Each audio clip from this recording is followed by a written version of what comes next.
Realme C11, C12 and C15 lock screen wallpaper change setting. नमस्कार दोस्तों, स्वागत है आप सभी का तिकिराज यूट्यूब चैनल पर।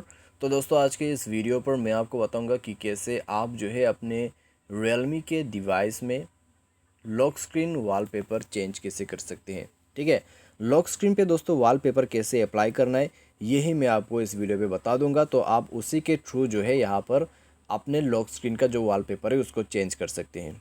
वीडियो को अंत तक देखें, जो भी मैं आपको सेटिंग बताऊंगा उसको फॉलो करें, आपका जो लॉक स्क्रीन का वॉलपेपर है आप चेंज कर पाओगे।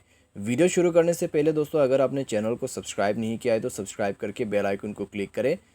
और अगर आपको ऑनलाइन पैसा कमाना है तो वीडियो डिस्क्रिप्शन पर लिंक मिल जाएगा। चलिए दोस्तों, वीडियो शुरू करते हैं। तो दोस्तों, यहाँ पे सबसे पहले तो आपको करना क्या होगा, मोबाइल सेटिंग ओपन करना है। मोबाइल सेटिंग ओपन करने के बाद दोस्तों आपको नीचे की तरफ home screen and lock screen magazine पर आ जाना है। उसके बाद आपको क्लिक करना है सेट वॉलपेपर पे, स्टैटिस्टिक वॉलपेपर पे क्लिक करें। एंड देन दोस्तों आपको ओपन थीम स्टोर पे जाना है। ठीक है, ओपन थीम स्टोर पे जाके वॉलपेपर आपको सेलेक्ट करना है। यहाँ पर कई सारे आपको वॉलपेपर्स मिल जाएगा, तो आप कोई भी वॉलपेपर को सेलेक्ट करें और उसको अप्लाई में क्लिक करें।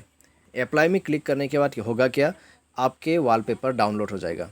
ठीक है, डाउनलोड होने के बाद दोस्तों आप उसको अप्लाई पे क्लिक करते हुए अपने लॉक स्क्रीन पे सेट कर सकते हैं। जैसे कि देख सकते हैं set S lock screen wallpaper, तो उसमें आपको क्लिक करना है।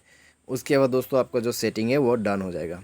ठीक है, तो इस तरीके से दोस्तों आप जो है अपने लॉक स्क्रीन के वॉलपेपर को चेंज कर सकते हैं बिल्कुल आसानी से।